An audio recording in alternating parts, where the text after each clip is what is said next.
Hello, good morning, नमस्कार, सभी का स्वागत है स्पिरिचुअलिटी मैटर्स अध्यात्म को मेरे इस चैनल पे। आई होप सब अच्छा कर रहे होंगे अपनी लाइफ में, लाइफ को एंजॉय कर रहे होंगे, बहुत सारा ज्ञान अर्जन कर रहे होंगे, इन सत्रों का भी आनंद ले रहे होंगे जो हम निरंतर आपके लिए लेकर के आ रहे हैं। आज का जो टॉपिक चल रहा था वो सहज समाधि के बारे में हम जान रहे थे। पूरा शीर्षक है साधो सहज समाधि भली, और किताब का जो शीर्षक है वो शिव सूत्र है। ओशो के प्रवचन हमें निरंतर प्रकाश की ओर लेकर के जा रहे हैं, हमको सन्मार्ग से जोड़ रहे हैं और बहुत सारा ज्ञान तो हम ले ही रहे हैं। तो शुरू करते हैं आज का सेशन। Let's get started. तो देखिए आज क्या ओशो नया बता रहे हैं।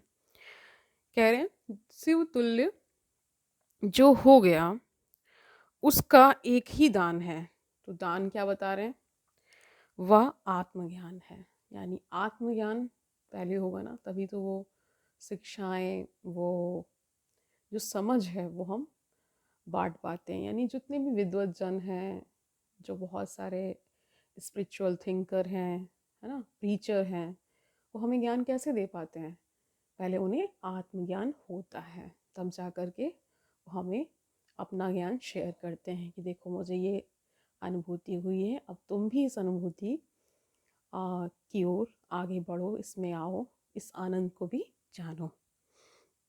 जो उसने पाया है वह बांटता है, जो उसने चखा है वह उसका स्वाद भी तुम्हें देता है। वह अपने को ही बांटता है, वह संपदा नहीं बांटता, वह स्वयं को बांटता है। यानी ऐसा व्यक्ति, ऐसा प्रबुद्ध व्यक्ति अपनी प्रबुद्धता को शेयर करता है ना। जो ज्ञान है उसको शेयर किया जाता है।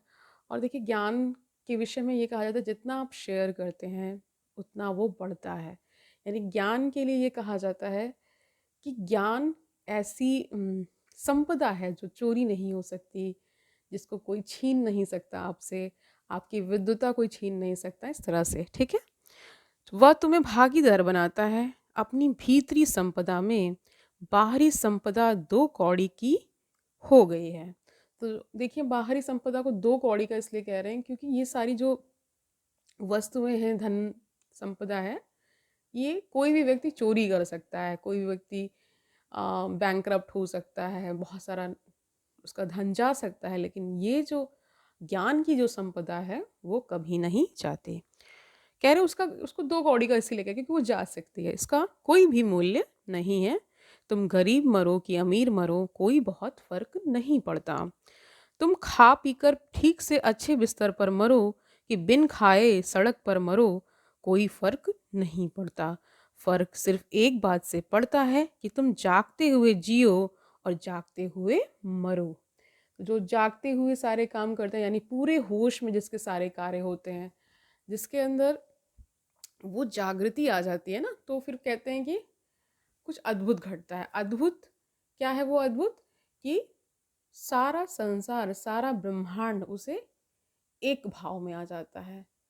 यानी कि ऐसी स्थिति जहाँ पर ना कोई द्वेष है, ना राग है, ना अनुराग है, ना किसी के प्रति ईर्ष्या है, ना किसी के प्रति मोह है, ये सारी चीज़ें। ठीक है, तो कह रहे हैं कि वह सब चीज़ें, वही सब चीज़ें टिकी, उसी पर ही तुम्हारे सारे जीवन का गंतव्य निर्भर होगा, वही निष्कर्ष तय करेगा, बाकी किसी बात का कोई भी मूल्य नहीं है। आत्मज्ञान ही उसका दान है जो अंतस शक्तियों का स्वामी है और ज्ञान का कारण है। इसको इन्वर्टेड कॉमा में दिया गया है। क्यों दिया? क्योंकि महत्वपूर्ण है। महत्वपूर्ण क्या है? कह रहे हैं कि ऐसे व्यक्ति का आत्मज्ञान ही उसका दान है। जो अंतस शक्तियों का स्वामी, यानी जिसकी आंतरिक शक्तियां जाग चुकी हैं, है ना। और ज्ञान क्या बन जाता है? उसका कारण बन जाता है ऐसा होने का, है ना। क्योंकि आत्मज्ञान ही अंतः शक्तियों का तुम्हें स्वामी बना देगा, और आत्मज्ञान ही तुम्हारे जीवन को प्रकाश, ज्ञान, आलोक से भर देगा। ठीक है, और जिस दिन तुम जान सकोगे, जाग सकोगे, जान लिया तो फिर जागना इजी हो जाएगा। उस दिन तुम पाओगे कि तुम सदा के सम्राट हो। तुम अपने को भिखारी कैसे समझा? तुमने अपने को भिखारी कैसे समझा? तुम हंसोगे, तुम हैरान होगे कि तुम कैसे दुख स्वप्न में दब गए थे। तुमने कई बार दुख स्वप्न देखे हैं, नाइटमेयर जिसे कहा जाता है ना।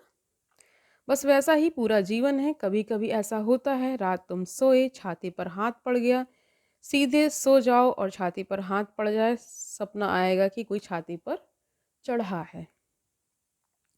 कुछ नहीं है, तुम्हारे ही हाथ पड़े हैं, लेकिन वह तो जागने पर पता चलेगा। लेकिन ऐसे अगर नहीं जागे तो क्या लगेगा कि कोई छाती पर खड़ा है। वैसे ही हमारा सारा जीवन है। हमेशा हम दूसरों को दोष देते रहते हैं, इनकी वजह से हो गया, इन्होंने ये कर दिया, ये हमें ठीक से अपना कार्य नहीं करने देते, इस तरह से। लेकिन जब जाग जाओगे तब ये सारी स्थिति क्या हो जानी है, हट जानी है। जागा हुआ व्यक्ति ये समझ पाएगा, जो भी करता हूँ मैं करता हूँ, और मैं भी यहाँ पे छोटे बहुत लिमिटेड सेंस में बात हो रही है, ठीक है। लेकिन और जब आगे बढ़ते जाएंगे इस पद पर तो समझ में आएगा कि मैं करता नहीं हूँ, करने वाला कोई और है। यानी सारा आपने किसी और को सौंप दिया। कर भी रहे हैं तो इस भाव से कर रहे हैं, अकर्तव्य भाव से कर रहे हैं किसी भी कार्य को, उसका श्रेय नहीं ले रहे हैं, उसका जो फल है वो भी ईश्वर को समर्पित या उस सत्ता को समर्पित करते हुए कर रहे हैं कि करना है, क्योंकि जीवन मिला है तो कुछ ना कुछ कर्तव्य तो करना ही है। तो कर्तव्य किए बिना तो कोई रह नहीं पाएगा, तो इसलिए ऐसा करते हैं। कह रहे हैं कभी ये छाती वाला समझ में आ गया ना कि जब तक जागेंगे नहीं तब तक पता नहीं चलेगा कि खुद खुद का ही हाथ रखा हुआ है और हम समझ के आ रहे हैं कि दूसरा कोई खड़ा है ना। लेकिन वह तो जागने पर पता चलेगा। अभी नींद में तो लगेगा कि कोई छाती पर चढ़ा हुआ है, चट्टान रख दी छाती पर किसी ने, कि कोई पटक रहा है तुम्हें पहाड़ से, और तुम पसीने पसीने हो रहे हो, भयभीत हो रहे हो। उसी घबराहट में नींद खुल जाएगी। तब तुम चकित होकर हैरान होगे कि अपने ही हाथ छाती पर पड़े हैं, ना कोई चट्टान है। लेकिन सपने में कितनी बढ़ जाती है बात। सपना कैसी अतिशयोक्ति है, अपने ही हाथ पहाड़ और चट्टान बन जाते हैं, कि अपना ही एक हाथ बिस्तर के नीचे लटक गया है तो लगता है कोई खाई में गिर रहे हैं। तो ऐसा होता है ना। एक तुम जरा प्रयोग करके देखो, दूसरे में सपने जगाए जा सकते हैं। कोई आदमी सोया हो, उसके पैर के पास जरा भी आंच ले जाओ, जल्द ही वह सपना देखेगा कि रेगिस्तान में जल रहा है, मरा जा रहा है, पसीने पसीने हुआ जा रहा है। या जरा सी बर्फ उसके पैर में छुआ हो और वह समझेगा कि पहुंच गए एवरेस्ट पर, पैर गले जा रहे, ठंड से मरे जा रहे हैं। तकिया भी ही रख दो तो तकिया ही रख दो उनकी छाती पर, शैतान बैठा है, उनका ही हाथ उनकी गर्दन में उलझा दो, फांसी लगी है। तो ऐसा हो सकता है। मगर या तो जागने पर पता चलेगा। सपना बड़ी अतिशयोक्ति है। जब वह जागेगा तो हंसेगा कि मैं भी कैसा परेशान हो रहा था, व्यर्थ हो ही परेशान हो रहा था। वहाँ कुछ भी ना था, एक जरा सा इशारा और मन भाग खड़ा होता है और न मालूम कितनी कल्पनाएं कर लेता है। तुम जिंदगी में इतने कह रहे तुम जिंदगी में इतने दुख कभी नहीं पाते जितनी तुम कल्पना करते हो। वे बीमारियां कभी नहीं आती जिनको तुम सोचे बैठे रहते हो। वे दुख भी तुम पर कभी नहीं गिरते जिनसे तुम भयभीत रहते हो। देखिए, आप बहुत सारी कल्पनाएं करते हैं ना। दिन में भी कल्पनाएं होती है, ऐसा हो गया, ऐसा हो गया, मन में चलता रहता है। बहुत सारी कुछ हुआ जरा सा तो आपको लगता है कहीं ये बीमारी तो नहीं हो गई। इस तरह की बहुत सारी चीज़ें होती हैं। वो इसलिए क्योंकि ओवर थिंकिंग मैन की हैबिट है, मैन है ना, ह्यूमन बीइंग की हैबिट है। और इस कारण से ऐसा होता है। सारी उसमें सच्चाई नहीं हो सकती, कुछ एक चीज़ें सच हो जाती हैं और उसमें सारी सच्चाई नहीं होती। तो यही कह रहे हैं, 90% के कारण तुम इस 10% का हल नहीं कर पाते, है ना। तो इसमें क्या बता रहे हैं, तुम्हारे जीवन का 90% दुख तो तुम्हारे मन की कल्पना है। 10% सही है, लेकिन 90% बिल्कुल कल्पना है। और 90% के कारण तुम इस 10% का हल नहीं कर पाते। अगर वह 90% समाप्त हो जाए, झूठ हट जाए, तो जीवन का जो भी दुख वास्तविक है उसका निपटारा है। क्योंकि हम बहुत झूठे झूठे दुखों में पड़े रहते हैं तो असली दुख छुप जाता है। तो वो जब तक स्ट्राइक होता है तब तक बहुत लेट हो जाता है। इसीलिए बहुत सारे लोग क्या करते हैं, जीवन को समझ नहीं पाते हैं, और जीवन जब तक समझ में आता है तब तक बहुत समय निकल चुका होता है। फिर अंतिम समय, जैसे कहते हैं, मृत्यु का समय आ चुका होता है। तो कह रहे हैं उससे छुटकारा है, उसके बाहर होने का उपाय है। तुम उससे सदा बड़े हो, तुम उस पर पैर रख कर सीढ़ी, है ना, बना ले सकते हो, लेकिन तुम इतना बड़ा बल लेते हो कह रहे इतना बढ़ा लेते हो, कह रहे हैं कि वह इतना बड़ा हो जाता है कि तुम छोटे हो जाते हो, तब तुम कँपते हो, यानी काँपना जिसे कि वो कहते हैं, तब तुम कुछ कर नहीं सकते। जैसे ही भीतर के ज्ञान की किरण जगती है, दिया जलता है, तुम अपनी शक्तियों के स्वामी हो जाते हो और वही तुम्हारे ज्ञान का कारण है। और ज्ञान अंतिम घटना है। ज्ञान का अर्थ है भीतर की आँख देखने की क्षमता, आर-पार देखने की क्षमता, है ना? तब जीवन में कोई दुःख नहीं है, तब जीवन में सिर्फ़ आनंद है, तुम्हारे अंधेपन के कारण दुःख है। तो ये अंधापन इस प्रकार का है क्योंकि वो गलत-गलत चीज़ों को पकड़ लेता है और फिर खुद ही पकड़ता है, खुद ही दुखी होता है और खुद फिर कहता है कि इतना जीवन में दुःख है ना? तुम्हारी नींद के कारण तुम्हारा सपना दुखद हो गया। होश किसी दुःख को नहीं जानता, होश सिर्फ़ आनंद को जानता है। सौ शक्ति का प्रचय अर्थात सतत विलास ही उसका विश्व है। जो व्यक्ति ज्ञान को उपलब्ध हो जाता है वह सतत अंतर्विलास में है और सतत महासुख में है। सौ शक्ति का प्रचय उसके भीतर की स्वयं की शक्ति न मालूम कितने सुख को जन्म देती रहती है। प्रतिपल वहाँ सुख घटता रहता है, जैसा झरना बहता रहता है सतत, वैसे वहाँ सुख की धारा बहती रहती है। यानी इसके पहले ये सब हो आपके साथ, इसके लिए आत्मज्ञान की आवश्यकता होती है। तुम्हारे भीतर प्रतिपल अनंत स्रोत सुख के बह रहे हैं, लेकिन उस तरफ तुम्हारी पीठ है। और ध्यान रखना, धर्म कोई त्याग नहीं है, धर्म परम विलास है। परमात्मा कोई बैठकर रो नहीं रहा, नाच रहा है। तुम रोते परमात्मा को मत खोजना, वह तुम्हें नहीं मिलेगा। और जो भी मिलेंगे वे तुम्हारे बीच में से ही कोई होंगे जो परमात्मा का अभिनय कर रहे हैं। परमात्मा नाच रहा है। यह पूरा जीवन आनंद का महोत्सव है। इस जीवन में दुख कहीं जाना नहीं है। दुख तुम्हारी कल्पना है, दुख तुमने पैदा किया है, दुख तुम्हारा सोचा हुआ है, दुख तुम्हारी आपत्ति और उत्पत्ति दोनों है। मतलब आपत्ति इसलिए कह रहे हैं क्योंकि हम ही खड़ा कर रहे हैं ना, कि जितनी आपत्तियां ला रहे हैं हम अपने जीवन में वो सब खुद से क्रिएटेड है ना, इसलिए मतलब हमने खुद क्रिएट किए हैं।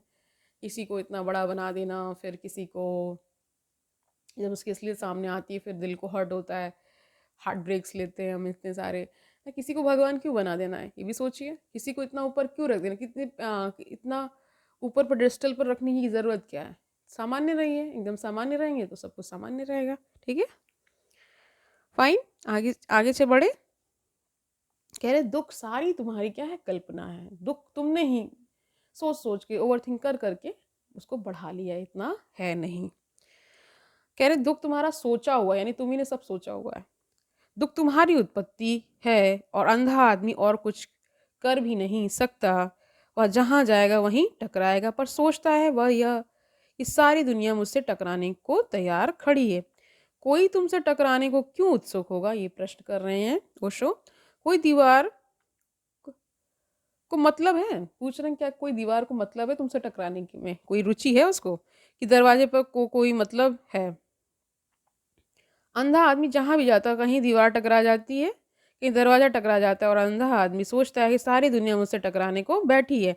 आंख वाले से कोई नहीं टकराता, निश्चित कोई तुमसे टकराने को नहीं बैठा। तुम ही अंधे हो, तुम ही टकरा जाते हो।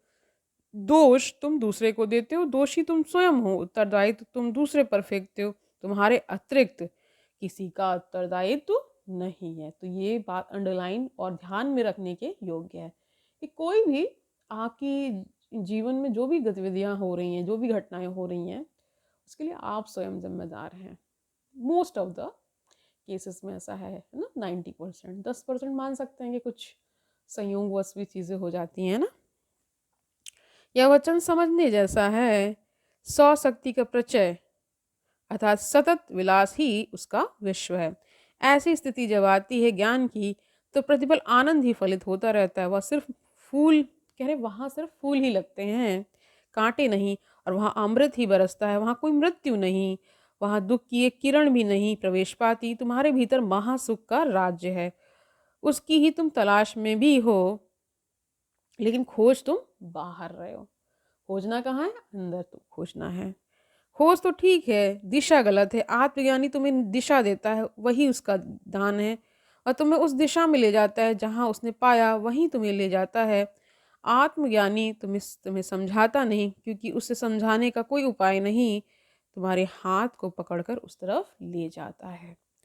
लेकिन तुम इतने डरे हुए हो कि तुम किसी का हाथ पकड़ने से डरते हो, तुम समर्पण नहीं कर सकते, श्रद्धा नहीं कर सकते, किसी पर भरोसा नहीं कर सकते। तुम्हारे भय ने तुम्हें इतना असुरक्षित कर दिया है कि जो तुम्हें दुख के बाहर ले जाए, तुम सोचते हो शायद यह भी किसी झंझट में ले जाएगा।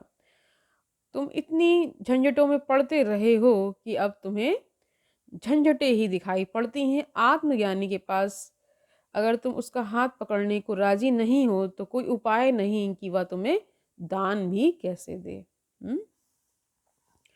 तुम्हें हाथ तो फैलाने ही होंगे, तुम्हें दान स्वीकार तो करना ही होगा। तुम अगर अपनी मुट्ठियां बांध कर खड़े हो और तुम दान स्वीकार करने को राजी नहीं, तो आत्मज्ञानी भी तुम्हारे द्वार से बिना तुम्हें दिए लौट जाएगा। ठीक है, तो यहाँ ये बात समझने की बहुत आवश्यकता है कि अगर ज्ञानी, जैसे आज की डेट में प्रेमानंद महाराज जी बहुत सारा ज्ञान देते हैं और अन्य बहुत सारे विद्वत जन, ज्ञानी जन हैं, उनकी बातों को अगर हम अमल में लाते हैं तो निश्चित ही लाभ मिलता है, क्योंकि वो उस मार्ग से गुजरे हैं। उन्होंने आत्मज्ञान को कह सकते हैं उनको हुआ है, तभी तो वो इतना ज्ञान दे पा रहे हैं दूसरे को, और वो बता पा रहे हैं कि पूरे ज्ञान का सार क्या है, नाम जप। क्योंकि कलयुग चल रहा है तो नाम जप की प्रधानता है। इससे ही आपको, आप उस मतलब कह सकते हैं कि इस पूरे संसार प्रपंच से आप बच पाएंगे अगर आप भक्ति में लीन रहते हैं। भक्ति आपके जीवन में उठते बैठते, है ना, सोते जागते अगर है, तो फिर आप बहुत सारे सांसारिक दुखों से बच जाते हैं। ठीक है, दुख आएगा भी तो आपको इफेक्ट नहीं करेगा। ठीक है, तो क्या बता रहे हैं, स्वशक्ति का प्रचय अर्थात सतत विलास ही इसका विश्व है, और वहाँ सतत विलास चल रहा है और तुम सतत दुख में हो, और वह स्वेच्छा से स्थिति और लय करता है। यह बड़ा कठिन है, समझना कठिन है, क्योंकि अनुभव से ही समझ में आ सकता है। अनुभव नहीं है तो समझ में नहीं आएगा, लेकिन फिर भी थोड़ा सा प्रत्यय बन जाए तो कभी सहयोगी होगा। जैसे ही कोई व्यक्ति स्वयं को जानने में समर्थ हो जाता है, वैसे ही एक अनूठी शक्ति, इस जगत में सबसे महान शक्ति, उससे बड़ा कोई चमत्कार नहीं उसे उपलब्ध होता है।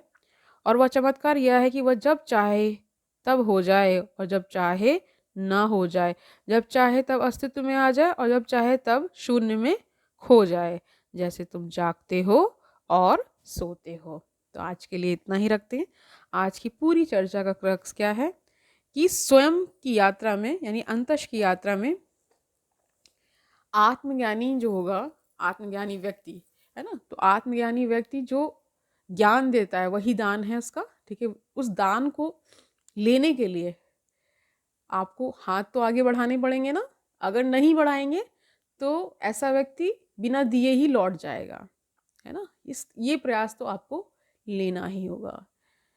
तो आज के लिए इतना ही रखते हैं, कल मिलते हैं। तब तक आनंद से रहिए, सुखपूर्वक अपना जीवन व्यतीत करिए, दूसरों को सुखी करिए, और ये भी याद रखिए कि ज्ञान कितना आवश्यक है। ओशो निश्चित ही हमें ज्ञान की ओर लेकर के जा रहे हैं। अपने प्रवचनों के माध्यम से हमें वो प्रकाश, वो ज्योति जगा रहे हैं। कल मिलते हैं, तब तक के लिए हरिओम तत्सत।